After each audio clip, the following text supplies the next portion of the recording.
On to RANsquawk's e-morning briefing for Wednesday the 16th of December 2009. Taking a look firstly in terms of the Asian session, did see the Nikkei close at a 7-week high, a gain of 0.9% for the session.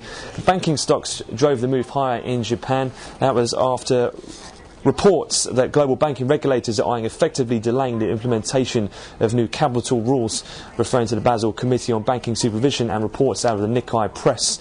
Again, that had also transferred into some of the strength in terms of the European financials as well this morning.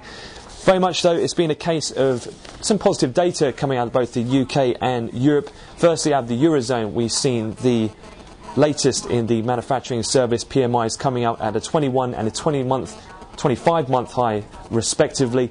That in turn has driven equities higher. We're up around 1% in the FTSE CAC and DAX.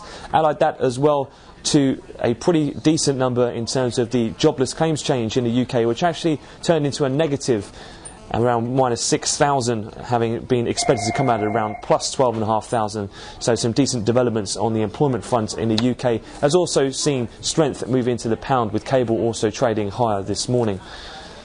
Other than that, one of the main focuses was the ECB in their final of their 12-month refis. However, it was a little bit of a non-market event as it eventually came out an allotment of around 96 billion euros, with the street estimate of around 100. Did contribute to just a small pop in terms of the Euribor front month.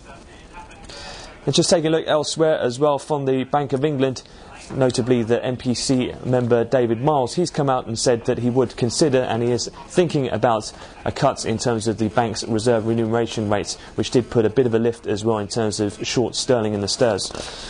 Elsewhere in terms of overnight news, we did see Fed's Bernanke. He spoke and he said that US unemployment rates and the level of unused manufacturing capacity signal substantial slack in the economy and will help keep inflation low.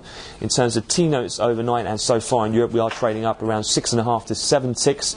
Much of the speculation is that the FOMC meeting, which we'll have at 7:15 London time this evening, will keep that same language, that federal rates will be kept low for an extended period.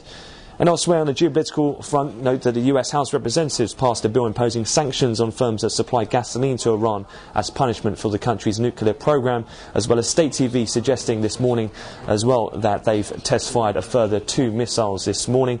WTI crude futures are trading in marginal positive territory at the moment, with spot gold also up over 0.5% with the general weaker dollar. In terms of the actual calendar then for today, it's pretty busy in terms of US economic data. We'll have the weekly NBA mortgage jams at midday. We'll have the Norwegian rate decision, although that's pretty much expected to be somewhat of a non-event. Rates to be held at 1.5%, as they were in Sweden this morning, with rates kept at 0.25%. We'll then look for the US CPI and housing starts and building permits. That'll be the main feature for today. That's at 1:30 London, so 7:30 Chicago. And then we'll have the DOE numbers later on this afternoon. And then the main focus after will be the FOMC rate decision.